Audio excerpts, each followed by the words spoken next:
All right, welcome to everyone on the resource mobilization workshop.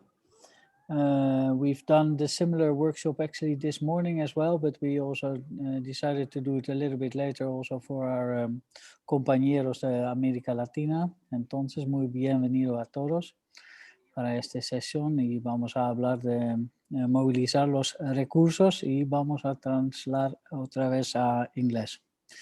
But very welcome to everyone. The session, we hope to have like 4 presentations. I will kick off. My name is Jop Blom. Then we have Agha Dawoodzai talking also from the Let's Do It World perspective, how they run the resource mobilization, how they can support you in raising funds. We hope to have Adel, Salah, but we don't know actually what the time zone is at the moment in Yemen because he's based in Yemen, as well as Leo Lin, who is based in Taiwan at the moment. So we have to see if they are actually joining us or they are in the middle of the night. So it can be that it's a bit complicated for them. And we also did a session this morning. Maybe I will then quickly show the presentation of Adel when he's not joining, so that you can at least get a picture of it. Also, feel free to ask questions. We can do like 1 or 2 questions after every session. We have to round up in like 1.5 hours also because there's a curfew here in the Netherlands and I'm at my office. So I will be late. I have to be at home at 9 o'clock, but my cycling route is 14 minutes. So I hope I don't get arrested by the police for breaking the curfew. Let me start. If there are no questions now, then I will start with my presentation. My name is Jop Blom. I'm a serial sustainable entrepreneur for over 20 years with a mission to empower sustainable entrepreneurship beyond borders. We have offices in Amsterdam, Bogota, and Johannesburg in South Africa.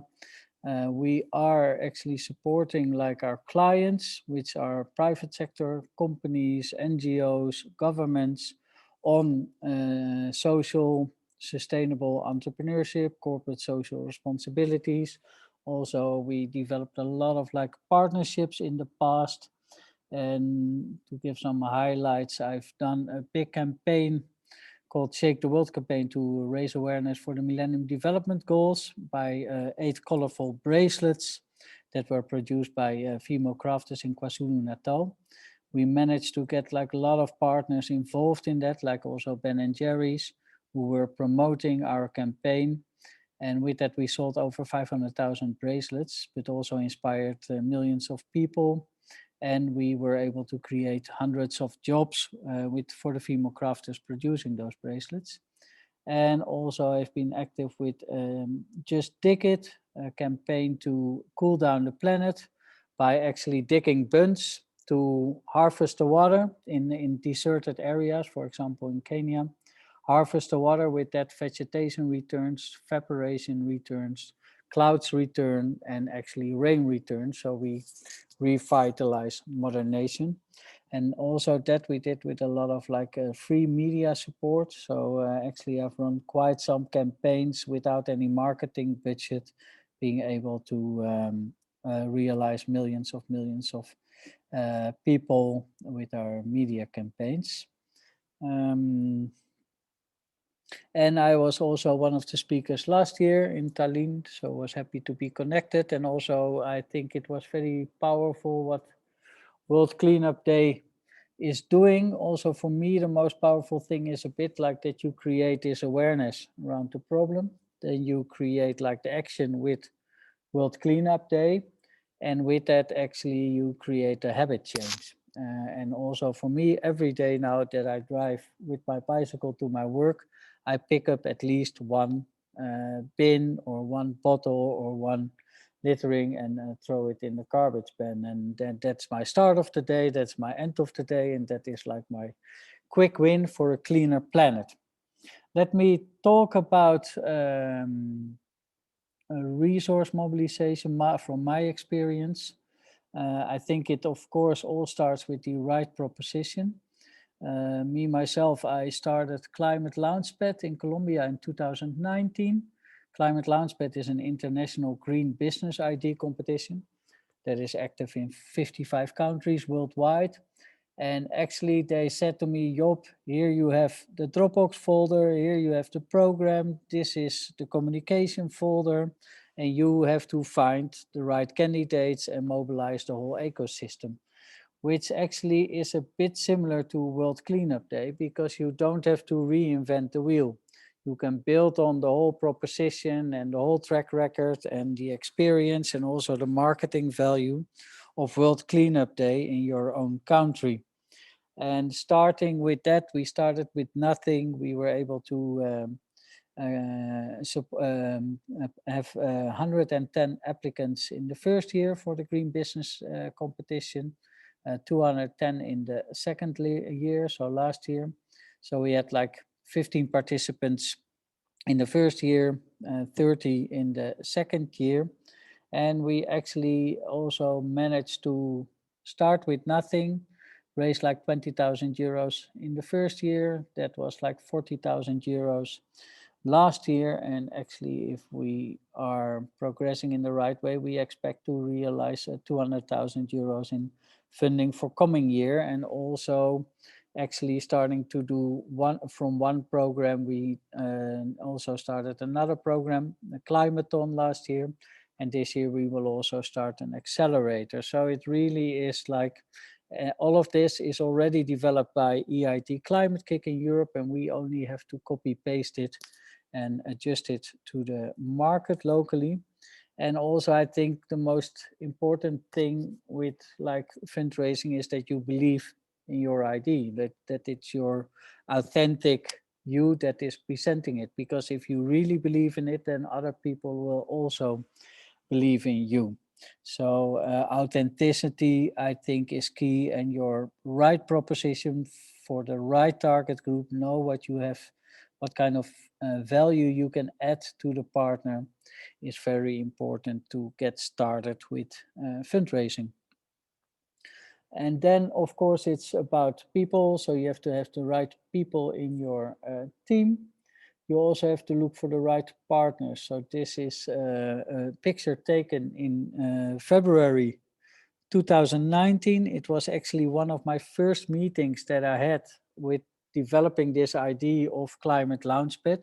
I've, of course, never done a Climate Launchpad before in my life, but I really believed in it. I met this team of one of the leading foundations in Colombia, Fundación Bolívar da Vivienda. The man in the middle is like the head of that organization, a very humble and servant leader, really amazing, like especially in these kind of countries. He's a part of like a family-owned business. So normally these people go in big SUVs and with a lot of like escorts around it for its security. But this person actually took like public transport, just walked around, and a very humble and nice guy. And after that, our partnerships also evolved. So now we are also starting together the accelerator program. I had him on the telephone yesterday, also with WhatsApp communication. It's now much easier. So it really helps if you have one partner to keep your partner and to start, walking the path together, see every year what you can do more, what you can do better, and how you can improve the partnership. So it's really something that you do for the long term. And also in Colombia, it helps if you have the right contacts, because of course I didn't know anyone in Colombia. I even didn't speak the language. And then we first thing what we did was setting up like an advisory board to get us the right partners with the right people at the right partners. So in that sense, it's more use of getting introduced to 5 people instead of like sending out an email to 500 people. So in that sense, you really need like good introductions. And also we worked with a lot of like partners who fund our organization, but we also worked with a lot of strategic allies. So sometimes in kind support, is even more valuable. So we promote green entrepreneurship. So we also work with the Chamber of Commerce. We work with the Ministry of Environment. We work with B Corp. So all relevant actors that could help us to communicate our message. So every time that we do a post, we know that a lot of partners are also forwarding it, sharing it with their communities. So don't only look for funding partners and see how you can build up a partnership and how you can add value to them, but also look for ecosystem partners, because at the end we have to work with the ecosystem to drive this big change that we want to see in the world. So then after you have the right proposition, the right people, the right partners to fund you, I think one of the most important things is timing. To talk about Climate Launchpad that we started in Colombia, we were actually the first ones to talk about green entrepreneurship and clean tech innovation. While it was a very hot topic, because there was also this new mayor from the Green Party, looking like also to create a more sustainable city. Actually we were at the right time with the right proposition, with the right team and with the right program to solve that issue. And now also we get a lot of support from the government, because we were actually the ones who set up like this whole ecosystem. And also now I think even with COVID, it can be a blessing in disguise, because people see that we can no longer deplete like our people, our planet. We have to do things differently. People also see that we can do things differently, like having this conference now instead of all flying in. And with that, we have a way less carbon footprint, of course. So people also see that we have to innovate, that we have to adapt to changes. So it can also, and we have to work towards a more healthy and cleaner environment. So timing is everything. And then also try to keep it simple in your in your pitch, in your slogan. World Cleanup Day, clean up the world. You know, it's one day, it's one message, it's a clear approach. So the same is what we have with the Clean Tech Hub. We are driving green entrepreneurship and clean tech innovation. So that is what we do. So we really, in your communication, in your vision, in your aspiration, you really have to keep it very simple. And also make sure that you have a very clear proposition to your partner. Like in the beginning, we had all kinds of models to attract partners, from 50,000 euros to 10,000 euros to 5,000 euros. Now we only have one proposition, 10,000 euros, and we have a clear offer. We can help the company with their brand visibility. We can make sure that they can access to brilliant, new, innovative business ideas. We can help them also getting introduced and lead the whole ecosystem, and get like lots of networking opportunities and partnerships with other partners in our ecosystem. And also at the end, our results are their results. So also for a company like Coca-Cola, for example, it's way much more efficient to sponsor the Clean Tech Hub or the Climate Launchpad competition, instead of setting up your own innovation hub or your own innovation competition. So in that way, be very clear on your proposition. Then the next thing is, it's all about grit. So it's also about your personality. It's for sure not easy. You know, we started with nothing. Last year, we also started with nothing again. This year, we start also with nothing again. So it's also, I've been a social entrepreneur for 20 years. So every year my mother says to me, when are you going to find the real job, Job? You know, it's not the easy way. You know, you have to be persistent. You have to do it with passion. You have to keep on believing in yourself. But you also need, for fundraising, the right people to do it. You know, I love to build partnerships. I love to meet new people. I love to close this kind of deals. So it also has to be a bit in your personality. And with that, you have to be very focused, very determined. It's not a 9 to 5 jobs. You know, you really have to be on it and keep on stalking the people that you want to become partners. So it's not an easy job, but with if you do it with passion and if you do it with persistency, you will be able to harvest in the long term. And also, I think we are not in it for the short term. We are here, you know, like we have the sustainable development goals. So we have until 2030. So, for example, I contacted the British embassy already in 2019. By then they said no, because it's too early stage, it's too new. You are new. But now, beginning of this month, they contacted me again because they received the newsletter. They've seen that we started an accelerator program, and all of a sudden that matches better their objective. So all of a sudden they are contacting me, like saying, Jop, we want to support you. So also be determined and be persistent in it. There's also a lot of guidance also from Let's Do It World, but here I have a link and I will share it later with you from Acumen Academy. They have like a whole course on non-profit fundraising. So I recommend you to subscribe to the course and also get some guidance, because in that sense, you know whether better where you are heading to. And all of the end, you also, of course, need some luck. But I also believe you can create the luck. If you are busy with it, if you are seeing the opportunity, then if you send your positive energy into the universe, then at one point you will also meet that luck. So you also have to be open to be lucky.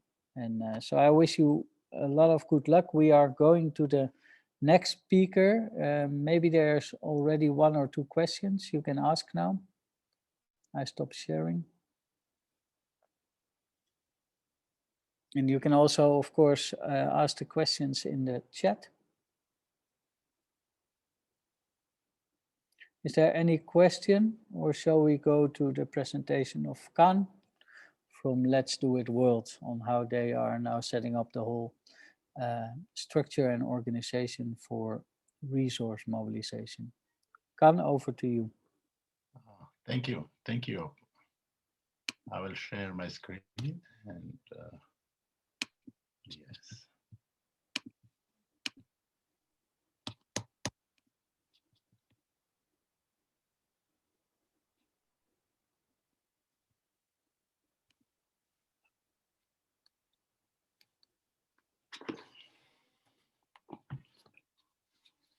Everybody can see my presentation?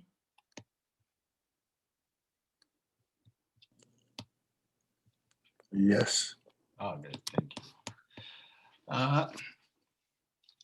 Resource mobilization. And actually last year at this time, there was discussion started with Let's Do It that we need to work on more unsustainable approach to for funding and also to achieve our strategic objective. And this is something that, you know, that could be like, you know, a process that, you know, that is, you know, at the same time mobilize resources, and at the same time also like, you know, we need to be more institutionally strengthened.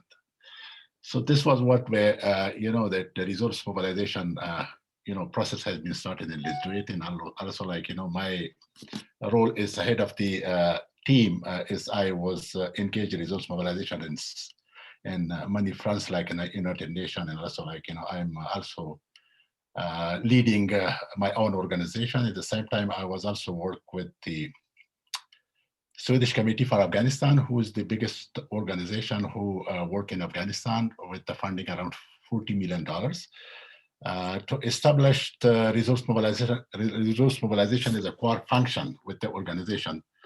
So I was also offered my support for Let's Do It to engage in resource mobilization to make it, you know, for this organization functional with the, you know, actually with the aim to make the Let's Do It organization sustainable. And also, like, if we are making this sustainable, so you mean that, we need to develop capacity, we need to adopt systems and processes that support mobilization in order to enable to receive or mobilize diversified resources for organization to achieve its strategic objective. So this was the main purpose that we have been discussed, and based on that, we started to work to develop a resource mobilization objective and also goals in order to make sure it is aligned with the Let's Do It strategic objective, and also, like, the overall organization mandate. So the purpose of the resource mobilization with the Let's Do It, the resource mobilization is a process, like, to develop a comprehensive process that to identify, set out a system, processes, and also, like, activities that mobilize financial and kind resources to achieve the Let's Do It strategic objective or mandate. With the specific objective that we have come up with, the first to institutionalize resource mobilization is a key function and source of expertise in the organization in order to, because we are engaged with the country teams, and also, like, there is more needs for capacity building at the country team level in order to make sure that, that we are in the same page also, like, because Let's Do is a network which is more dependent on the country teams. So therefore that, we need to establish this institutional capacity with the Let's Do It to support the country team. And the second objective that we come up with, to mobilize funding from diverse sources for Let's Do It programs and operation to ensure that the sustainability of the organization and reduce its dependency on single sources of funding. And this was very important because still we see in the Let's Do It that, we are not very much out of Estonia, that we are getting most of our funding from the Estonian government, development cooperation. So that's why that, we want to expand this network and linkages with other donors, like, in the European Union countries, also, like, US and Canada, including the UK. So this is something that's very important. And the third objective is that, to support, advise, to ensure adequate capacity for resource mobilization across the organization, especially in the area of proposal development, grant management, program implementation, and reporting. And that is something that, we see a complete cycle of, resource mobilization will work until, you get the resource in signing the contract, but, the whole process again goes to the grant management and then implementation and then coming back to the reporting, which is very, very important, because this is the thing that, you ensure the quality of the work, that, that you achieve your own objective, and also, like, with the term of condition of the donor that you receive funding for it. So at the same time, like, accountability as well. So this is something that the three objectives that we come up in, and we started to work on these objectives to develop, the whole process of resource mobilization with the Let's Do It. This whole work has been, directed by the, by the organization core values, also, like, that the strategy, core value, mission, and vision, and also the strategic plan that, Let's Do It have. And also the Let's Do It partnership policy, because this is a very, very important policy, because we need to make sure that, we have certain criteria for which that, we do partnership. We will not be able to do partnership with any organization or every organization who can be risk to Let's Do It, credibility. So that is very, very important. So this is something that, lead and direct the resource mobilization, including fundraising guideline, which is also, like, Let's Do It, credibility against any risk, in terms of, like, offering funding by different companies or organizations, they are not credible, and also that, they want to take credibility from Let's Do It. So this is something that, we put all those documentation and, to direct the resource mobilization. And then we have, established a structure or a team that, that is lead the resource mobilization, like, the funding steering group, which is consisting of senior manager who was involved in decision making and funding related issue and follow up. And we have funding advisory group, like, you mentioned that, this will be consisting of the board members who has expertise in fundraising, and people like, like Jop and other experts that, they can provide time to time it was and key aspect of the resource mobilization and fundraising that we need to ensure that that is feed to the process. And then we have the resource mobilization team that that's responsible for driving and coordinating resource mobilization across the organization, and also like with the with the country team that that is something that we will be working this year. And also we have the proposal development team, which is consisting of the resource mobilization team members, and also like representative of the program and finance section assigned for proposal development. So it means that that we need to be engaged in a collective way that that to come up with a solid proposal. So this is mean that that is an associated expertise. At the same time, we have like the grant management, which is consisting of the resource mobilization team members, program and finance, including even monitoring and evaluation. And these team are responsible to ensure that that the resources that we receive from donors is properly implemented with the quality, and also like that properly reported to the donors.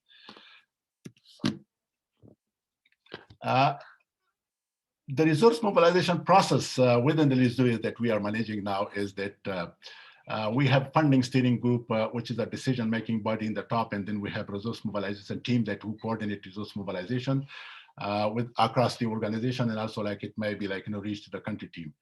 And then we have proposal development process where we, when we identify resources or donors, then we go to the next step, like that respond to the donor call for proposal. So we have a proposal development team that who will be engaged. And then after the proposal, when we receive grants or sign the contract, then the process is handed over to the grants management and reporting, because this is something that they will be working with the programs, and also like the monitoring and evaluation process, including the final reporting to the donors. And then we have the funding advisory that that is that will be supporting Let's Do It process across the all processes, like both in resource mobilization, fundraising, and also grant management, proposal development in the whole process. So this is something that we will take a very systematic process to make sure that that we get all those support and expertise, and also like to run the resource mobilization across the organization. Yes, in order to make sure that the resource mobilization is effectively adopted within the organization, it is important to do a capacity assessment where the organization institutional capacity, grant management capacity, financial management capacity, program implementation, and also communication planning and reporting, including organization observing capacity, because sometimes when we raise more resources, so we need to see our observing capacity, that we have some people and resources to absorb all those resources, and also like committing to the donors, and also like to achieve what we have planned. For this reason, we have done an initial capacity assessment of the Let's Do It. We found some areas very much like in the table you can see that some of the areas that very strong, like we put it high, and some of the areas that is like in medium, and some of them like in low level, and also like we started to work with the low level, and also to develop to make it more stronger, and also like the medium level that need to be more optimized, and also like working with the whole things. And at the same time, this is something that we work with the Let's Do It, but this year we will be more expanding this to the country teams, that that how they'd look like, because since 2014 when I'm engaged with Let's Do It, and we were like more having a team approach, because Let's Do It country team was a teams. There was few countries that have organization, but like my country that I was managing by my organization, the Let's Do It, but most of the teams, the country, they were a team of volunteers. But now we are going more to an organization approach. And when you go to the organization approach, because and this is important that that we look all those requirement for successful adaptation of resource mobilization to build the capacities. So therefore, it is very, very important to do this exercise with the country team. Actually, this is still like the resource mobilization process is more on the institutional building process, but this is the existing existing funding status for the Let's Do It in 2020, and also like we see that here are like we see like few donations and also like some foundation, including like funding from the Estonian government. So it means that we are planning to extend or expand this reach to more to the European countries, and also like in the UK and also Canada and US, and finding the relevant donors that they could support our programs. So therefore that this year we will be more engaged to like that what we have mentioned to develop the KPI and all those. Actually, when in 2020, when we after the conference in Estonia, when we came back home, so we were just preparing to start with the full energy. Then we have been, in April, and we have been stuck by the pandemic because it was affecting the whole world and organization. So therefore, we very much focused in 2020 and to establish the whole system. Like, we established the funding city group, which is consisting of the executive director of Let's Do It, the head of network development, head of resource mobilization, and a director of finance administration. So this is the main team that, who manage the work and direct work funding of the organization and Let's Do It. And then we have, developed the Let's Do It fundraising guideline. This was a very, very important policy that, ensured that, that we guard our work and our credibility, to make sure that we get funding from a credible organization, also like institution, and also like we do not get funding from those that that affect our credibility. So this is something that serve as a basic foundation for the resource mobilization that when we approaching donors that an organization that to get funding. And then Let's Do It grant management guideline. That is another important policy that that goes beyond the resource mobilization. Like when we get resources from the donor and sign the contract. So this is that important that how we spend this money and what are the criteria, and also like process that we can take and retake to make sure that the implementation, the grant management is fulfill the donor guideline and term and condition, in the same time like to reach your own strategic objective. And the third step was that that we have come up with a resource mobilization action plan that that is at least outline the key activities that we are undertaking, like under the resource mobilization process, and also like how to work like in institutional building, capacity building, and also like managing the approaching donors and donor relation. And then we have come up with initially donor mapping and also database. It means that this morning our colleagues that who presented like from Yemen that the funding strategy and also the implementation, the program strategy. He has a very good portal for 365, and that is something. But from our perspective, we done our own mapping and also like done a basics database that that is in our reach to with the contact people, and also like see the deadline when the funding is announced, and what are the deadline that we can manage to in order to make sure that that our team is able to manage the whole process. And also like joining that portal, it will be very important that the first that we need to make our base, and then we can join that portal. That will be very important. The plan for 2021, we are planning to important thing is that we establish Let's Do It funding targets and KPI that to what percent we can increase our resources from diverse funding sources in each year. This will be very important. Our target will be for each year, like and also we will put a KPI at least to see progress, our progress, to what extent we achieve our targets. And then we will work more on the donor relation, like we already started that one, that that we need to contact, and also like building linkages with the donors that that is relevant to our work. And then we have to establish a process that that we manage call for proposal, that that is something very important, that we respond to the the call for proposal that you receive during the year, and at the same time the relevant proposal, and also like it will be like analyzed in terms of like competition, because some of the call maybe not very much realistic for us to join, but in some of them that we have more competency to respond. So this will be more managed by the team, that in a way that we cannot waste our time and the call for proposal, which is not very much relevant, and we see our chances not more there. And then we will be working more to integrate an integrated approach to link and engage country teams in resource mobilization. So that is very, very important. And we will be reaching to country team that what they think, that that how we can engage them and from their perspective, and what existing arrangement they have, and also what capacity they have. And then we will work after that on resource mobilization capacity development, but in the headquarters and also the country team level. So that will make sure that that we have relevant capacity in order to make sure that we manage successfully the resource mobilization there in the organization. I think this is all from my presentation, and now if there is any questions, so thank you. Are there any questions from the floor? You can raise your hand or just start asking. I actually have one question. Yeah, go ahead. What do you mean by involving country teams? What's the idea behind it? I think it is very important that we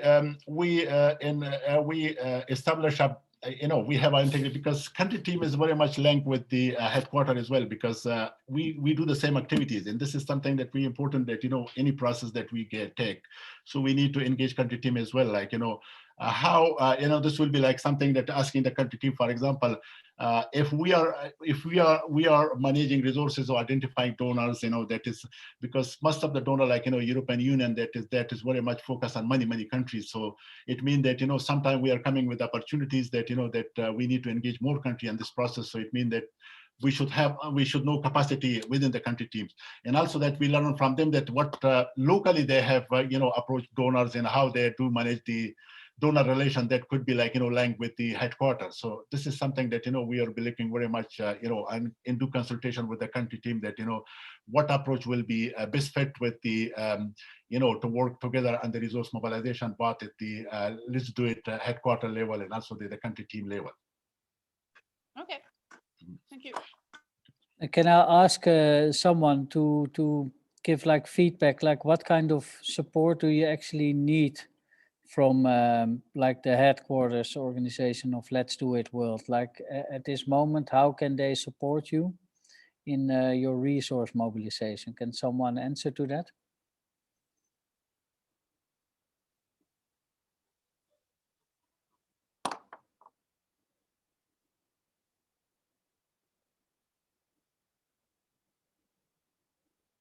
Is there someone who can say okay, this is now the support that we need from Let's Do It World to raise more funds locally or create more partnerships locally?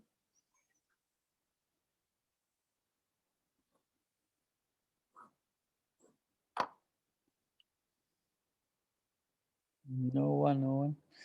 Okay, then we can continue. Unfortunately, as I said, we already did this workshop at 10 o'clock this morning or 9 o'clock this morning, Tallinn time.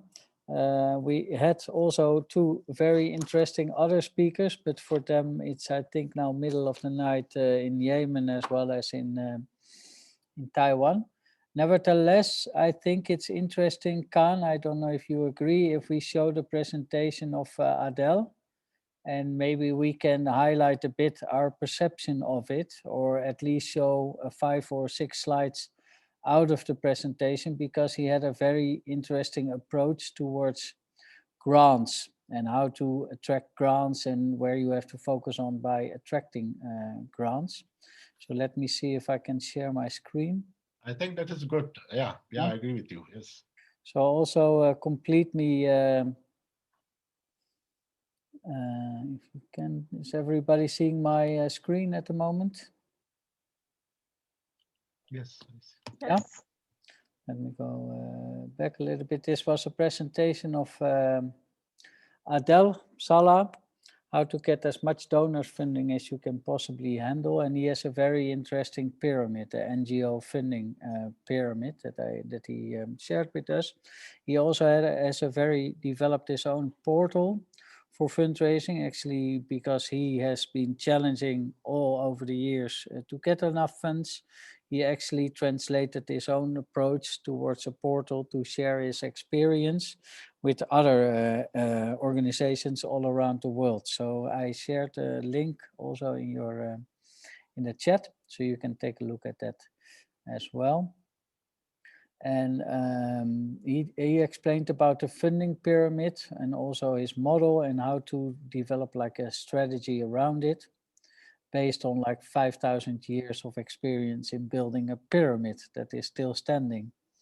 And what I thought was very interesting for me to see that you have like two program strategies. One is actually focused towards money and funding, and the other one is actually very much focused on what your program. And that's also what I see in my organization. I'm more on the funding strategy. I like to create the partnerships, to reach out to the partners, to find the partners, to connect with the partners, to arrange the funding. And but I actually don't like so much, or it's not my quality, to also run the programs. So actually I'm more outside, and then as soon as I arrange the funding, then I actually hand it over to my team to do the actual execution of the program. And that was for me actually yeah, quite spot on what Adel said this morning. So also in your organization, see who's more external focused and who's more focused on program execution. And you need both, you know. Actually that is also a bit maybe the first frustrating point is sometimes you can be like 60% or 80% with your time being active with fundraising instead of being active with actually doing the work. So in that sense, you always have to balance also both strategies and both efforts, so to say. So your program strategy is focusing on the beneficiaries, it's focusing on your activities, it's focusing on World Cleanup Day, it's focusing on realizing the communities, making the activities, organizing it, getting as much as possible people involved.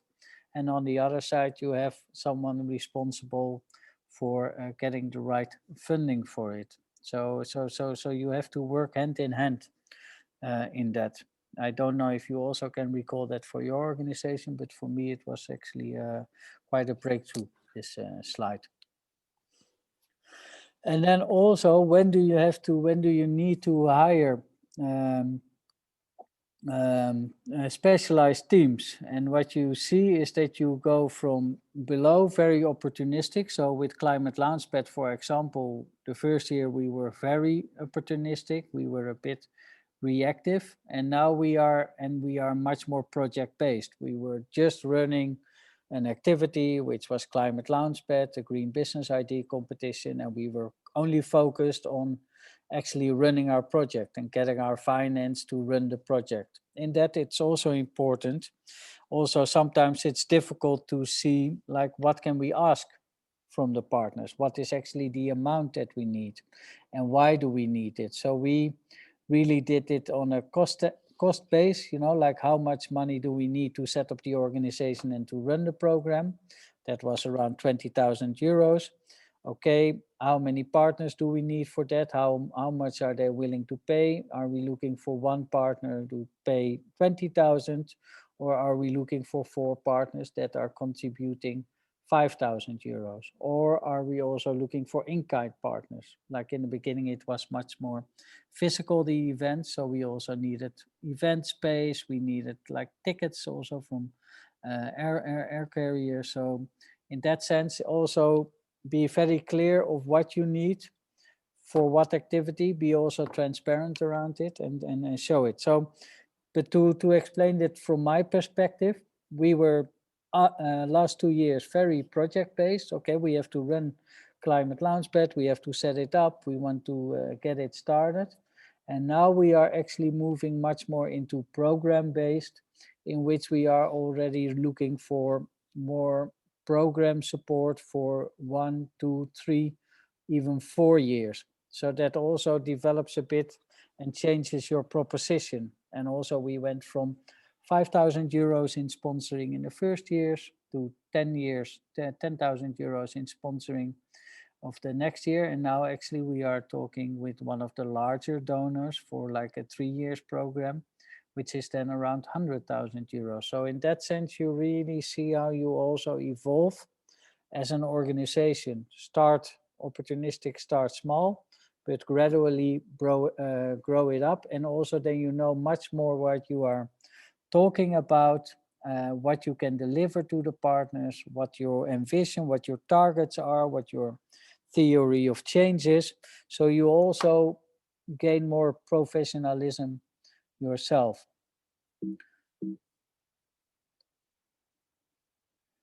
Funding is the only sustainability model for NGOs. I think that is also quite spot on. Like the last couple of years, it was all about social entrepreneurship, and every NGO had to become like a social enterprise, and we all had to be a bit more, you know, economic driven, and having like a revenue model around it.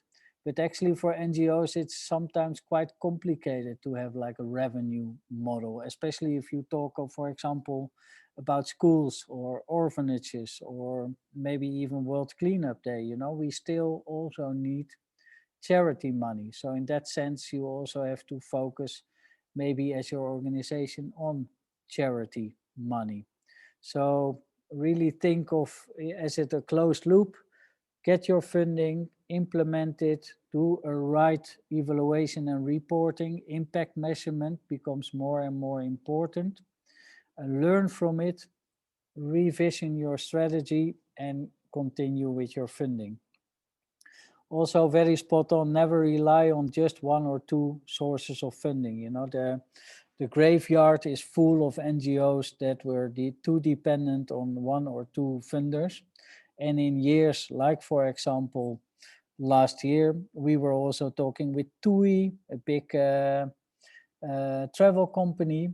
Now, of course, they completely stopped the funding last year, the same as with KLM. So never rely on two sources. And I think even also not rely maybe on one specific kind of funding, you know, whether it's from the government, whether it's from NGOs, whether it's from crowdfunding, donations, or maybe organize an event and get sponsorship for the event, like World Cleanup Day.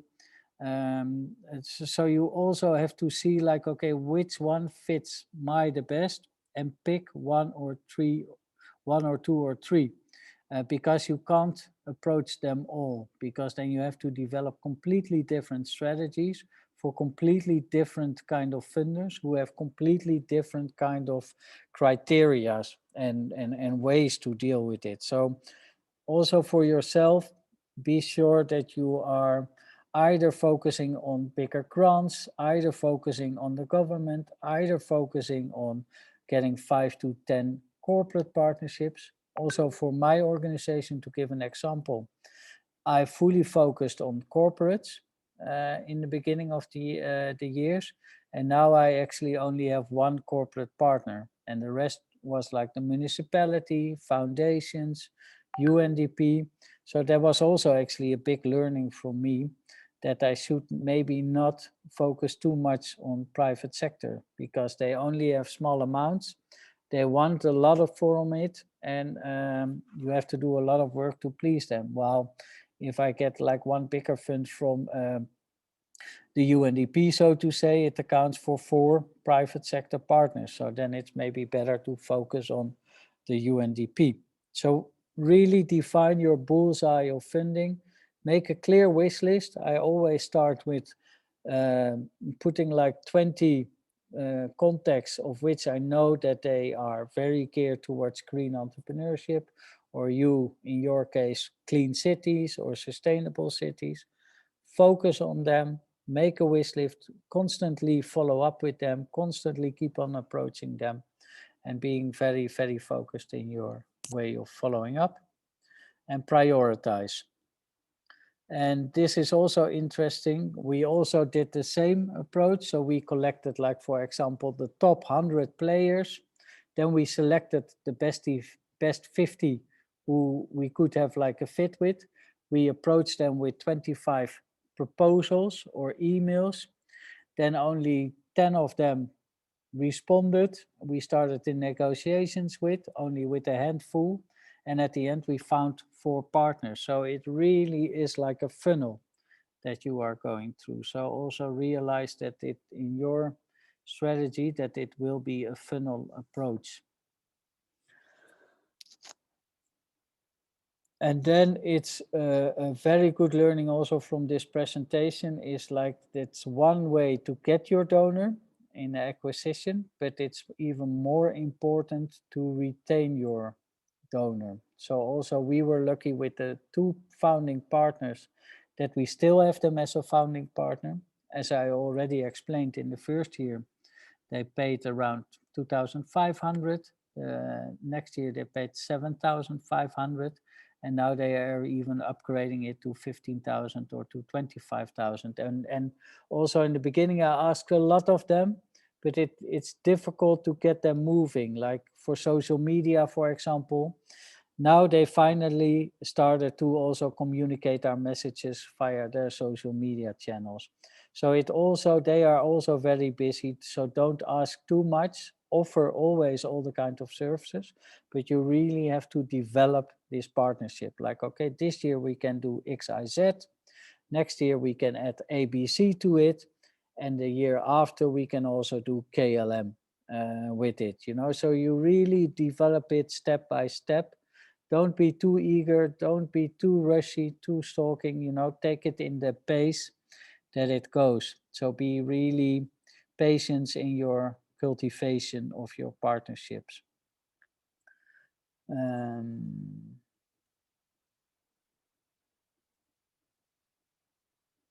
Identify also, that is a good lesson, like don't stalk them or don't shoot with hail, as we say, and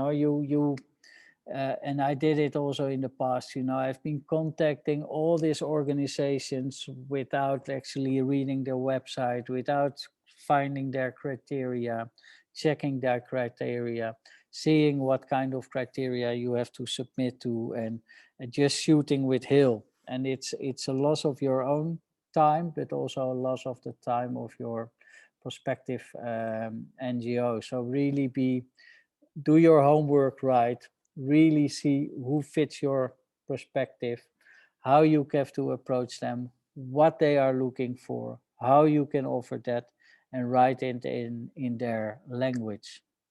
So you have to be reactive, but even, and you can do that in the beginning, and also ask. What we did in the beginning also is we always ask our partners to introduce us to at least 3 other partners. So in that way we get like warm introductions to their networks. But also more and more we are now getting proactive. We know what's happening. We know when it's happening. We know when the tenders are opening. And we know we are ready with our proposition. So we are now also ready. And it took us 2 years to develop our own proposition and to develop our own vision and mission and strategy. So it takes time and it takes learning by doing to learn that. So there are lots of criteria. Of course, you can focus on climate change. You can focus on plastic soup. You can focus on littering. You can focus on sustainable cities. You can focus on plastics. Now, for example, with Coca-Cola, or having this extended producer responsibility. So be really clear on biodiversity, conservation also maybe. So really, like out of this 10,000, only like 500 would maybe fit your criteria. Of the 239, only 100 will fit your organization. So do your homework right. These are some portals, so I will show it now. We can also share it in the chat later. But portals that you can use for fundraising. And the portal 365 is of Adel. Do not spam. we already, and also, yeah, these are the criterias, you know, and I've been in fundraising, but also in impact investment for over 20 years. And it's always so frustrating because then you have the right proposition. You are focusing on women, you are focusing on job creation, you are focusing on 100,000 euros, but then you are doing it in South Africa instead of Kenya. So there's always one reason not to do it or not to meet the criteria. So that is a very, very, from my point, very frustrating process, that sometimes that you meet all the 9 out of 10 criteria except of the 10th, because you are focusing on women instead of youth, or you are focusing on climate instead of energy, or so yeah, you really have to narrow it down.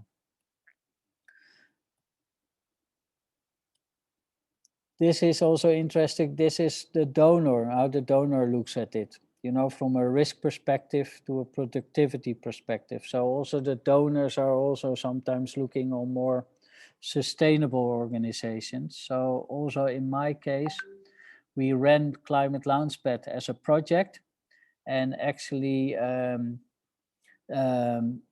we didn't even have the organization established. So now more and more we are working together with one of our partners, who is a very well established NGO and a resource mobilization and administration organization. And actually now for the larger funds, we are submitting the proposals via their organization. And then later on they disperse it to us. So maybe in your case, that could also be a way to meet the criteria to partner with a larger organization, with an experienced organization, to make sure that you meet the criteria of a UNDP or of the government or of a municipality. So think of that also as an option in your proposal.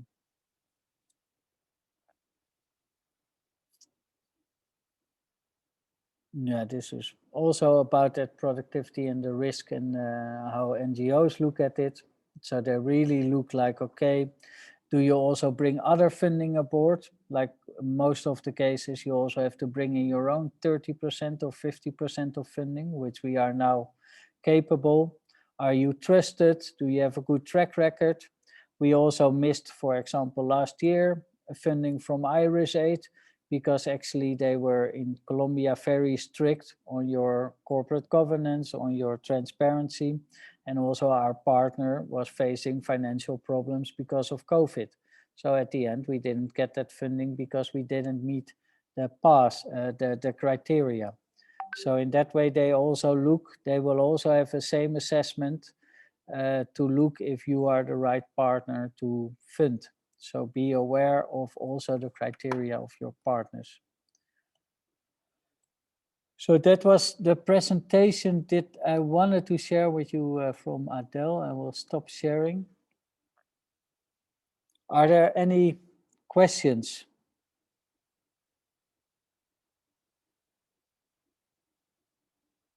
Regarding this presentation, or are there any questions so far? Yeah. Hello, Thomas. I'm Thomas from Iceland, and very impressive. Although I missed a few first minutes, but I run an organization that is 25 years old, has a great reputation, is well known all over Iceland and all around the world. I hired a contractor to help me out last year, or 2019, because I was moving into a rebuilt house, and I was very busy with that. So I hired somebody I trusted to take care of some of my PR with the municipalities and some organizations. And anyway, what happened was that when I saw after 10 months that I was not able to fund her contract, we had a board meeting, and she decided to step down and walk away from it. And we told her that she would not mingle with any of the contacts that she had been mingling with on behalf of the Blue Army. 2 weeks later, she has established another organization that we had no idea about. And she took one of my international projects. And God knows what she said to the other members of this international organization. It's a Scandinavian or a Nordic organization. It's called the Nordic Coastal Cleanup. And she got the Blue Army thrown out of it as a member and put her organization in there and started organizing the next Nordic Coastal Cleanup project. And I didn't find out about this because when the pandemic was going on, everything was canceled. And I knew that this event had been canceled in May 2020. But then I got an invitation to participate in this Nordic Coastal Cleanup. And those that we have invited through the years have been the embassies of the Nordic countries and some other embassies as well. And we pick a little beach and we do a little cleanup, and they get it all on their social media and all on the websites and everything. Anyway, to cut the long story short, my organization has been deported from a project that I was the government of Iceland put the Blue Army into this cooperation. And there, all of a sudden, I stand in front of this task that God knows what has been said about the Blue Army. It's been thrown out. I've been asking some of the parliament members why this could possibly happen. Can just anyone throw somebody out of an organization that they are a valuable source in to get their feet into the park?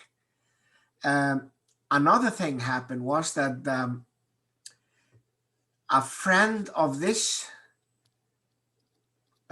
contractor that I had, or let's say, a contractor that was working for me, he wanted to get access of all the revenue of the Blue Army so they could try to make that look suspicious. And my bookkeeper had to give this information away after the board meeting said, let's show them what we are all about. And he said that this was a project for the university, something, but that was just some crap and baloney. And then there were a couple of other people trying to tear down the reputation of the Blue Army, because what happened, or what is happening now, after 25 years of knocking on the government's door here in Iceland. I've been funded by the government, I get maybe $10,000 or whatever. Sometimes I get, it's not a lot, but I get funded for little projects. But now they're going to put 1 million euros in beach cleanups for the next 3 to 5 years. And these 4 members that have been trying to break my Blue Army down are now trying to, excuse the language, but they've been ass licking the Department of the Environment to try to get in front of the Blue Army for some donations. Mm. And I got called by one of my sponsors and colleagues that I've been working with. It's a big recycling company in Iceland. And he wants to try to, set up a meeting so we can like talk and try to smooth things down. And I said, there's nothing to talk about. Those that throw knives in my back and try to eye poke me, they're not my friends. I can't work with people I can't trust. Mm. So now What is your question, or what is your? I'm just saying that, you know, along the way, in Reykjavik, the capital of Iceland, I don't live there. The Reykjavik, the capital, the zip code for the center is 101. And the people in 101 that don't care about what happens outside 101 have a very, very reputable name. They're called the Rats. And now the Rats of 101 want to get some meat out of the bone that the government is going to put into beach cleanups, because that's where the whole scenario stands. It's about money and nothing else. Last year was the first time the Blue Army could pay me salary. I spent 24 years without salary building my organization. And at the same time, I have to put out some rat traps because somebody wants me kneeled down. So my question to you guys is, what kind of a psychological department within the Let's Do It world has an online help for something like this? Because, you know, the board had to take on this task because they did not allow me to fight these 4 people. They said that I could be tough in my language. So I was actually put in a little shutdown mode, and they tackled it. So, and we decided not to make it a news media thing. So if we will not get funded for the proposal of cleaning the Icelandic shoreline for the next 3 to 5 years, we're just probably going to come out with a statement, and we are going to fundraise it from the private sector. Because I got big sponsors behind the Blue Army now, reputational big sponsors. Mhm. So, Yeah, but I think to give an advice, like I've experienced the same kind of activities. You know, in my 20 years of experience, I also had like, it's also a personality type, like Enneagram. You know, you are probably more a creator, and you have people, you know, want to copy paste what you are doing, and they are right, you are right. You know, so I've been in the same situation number of times, and it's also, you know, within bigger NGOs, you constantly have this. I can give you like tens of examples of where this has happened before. So I think it could have been good to have like called for Let's Do It World or World Cleanup Day in a more advanced stage, because they could give you the backing, you know, and also the international support and the name and the contacts, and also with your board members as well. But these kind of things happen, you know, and they happen along the way. And if you are doing it for 25 years, you know, you are actually happy that it only happened after 24 years and not sooner, you know, because these things happen. And also, like on the island, everybody knows you, and everybody knows what's happening. And if money comes, I've also experienced, because I've always been a front runner. So the early mice, you know, get eaten or something, they say. You know, we are front runners, and then a big corporate like Coca-Cola comes and they take over everything. And the same will happen now with Shell as a petrol company. You know, they had to change their behavior already for 20 years. And now they're finally forced to do it. And now they come over with all of their power and all of their resources to take it over. So, yeah, I think the best thing of this is always that you have a board member, but also involve like Let's Do It World, work with the brand, work with the international network, and also make sure that you have the right contracts in place, you know, because that's also what I learned as a social entrepreneur. You know, you can have all this information that you are right, but at the end, it's all about this one contract that says this line. So, so that is always a bit a pity thing. But if you allow me, I would like to ask Claudia to give a short summary of the meeting with this this painting that she made. Okay, thank you. And we can, of course, talk hours on it another time, Thomas, with a good, nice glass of beer. Claudia, can I give you the floor? Yes, I'll give a shot at that. Yeah. So I guess it would be good if we spotlight the video, or do you see it actually because I'm the speaker, right? Yeah, we see it, yeah. Okay. Can you read that, or should I zoom in? No, it's quite clear. That's good. Okay. Well, just looking back where we started to look at like certain elements that are important for getting resources, and I'm just also like kind of trying to clear my mind and go back to where we started out. So I was noting here, it's all about the right proposition, that you don't need to reinvent the wheel, and you really need to believe in the idea that you are having behind.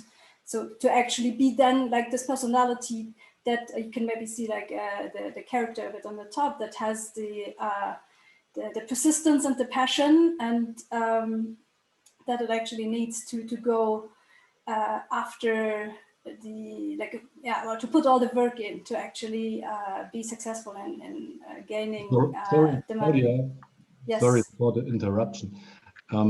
Because the picture is really blur, and is it possible that you can zoom in and so go through the areas? I can do that. Yes. Yeah, the screen is not a problem. No, I will do that. I mean, we are. You can maybe like you need to give me the feedback if it's visible for you, because for me it's all like all clear. So I need to see. I can't see what you see. So are you good now? Yeah. Okay. So we were talking about the personality that you're passionate and persistent to go after, like the idea you believe, and to make the funding happening. And then there was the element of timing, that it also, sometimes you just need to be there at the right time. And a big complex that was done more at the bottom here is like connected to people, your team, and also to find the right partners. And then coming back to the personality to be actually open to become lucky. I like that. Then we were talking about the strategy from the how do you actually say that? You say LDIW, or let's do it well. I'm sorry, I'm not fully familiar with your organization, so I might stumble upon that. So, but we were talking about the strategy that is basically having the goal to make the organization sustainable, which very nicely connects also with the last topic that we talked about with the funding pyramid, right? It was here in the strategy that there's three main elements about the capacity around resource mobilization, funding from diverse sources, as we just talked about a lot, right? And then to ensure the adequate funding actually is there. And there was several elements to that, like the grant management team, the resource mobilization team, proposal development team, and the process. And part of the big achievements for 2020 is to actually put these institutional foundations into place. So that then for the next steps, to move forward with that, basically to define targets and build out on what has been put in place. And the element of the integration of the country team was also highlighted specifically. And then we just had the NGO funding pyramid that we discussed. And you see, I'm not fully there yet here, still adding things in. But the main idea being that there is always a balance between the two things that are very key, the program itself and the strategy to get the funding for making it happen. And yeah, I thought this pyramid was an interesting concept here to see also how there is an development that the organizations are going through from the opportunistic starting points to then moving into a sustainable funded organization. Yeah, then we talked a bit about the diversification and the many NGOs that are actually not there anymore because they have not really diversified in their funding. And the element about finding the donors and then keeping them long term, as I saw also the relating back to the first presentation, where it was also a lot about keeping your partners long term. The last bit here that I have captured was the funnel, the donor funnel, basically to come to see who are like all the potential donors, and then like in a key element to be the NGO donor fit, to assess really who's the right fit, and that happening from both the donor's perspective and also from the organization perspective of who's the right donor. And that's where I have stopped here. Thank you so much. It looks great. Thank you so much for that.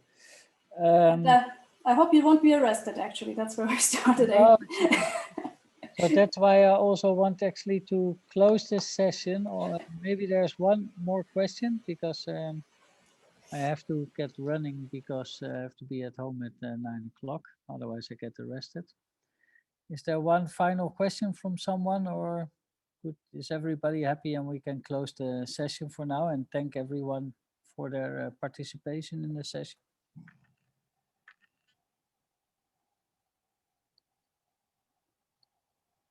Then I wish you all the luck. And yeah, also again, I don't know if I said it in the beginning, but I was there at the World Cleanup Day conference for the first time last year.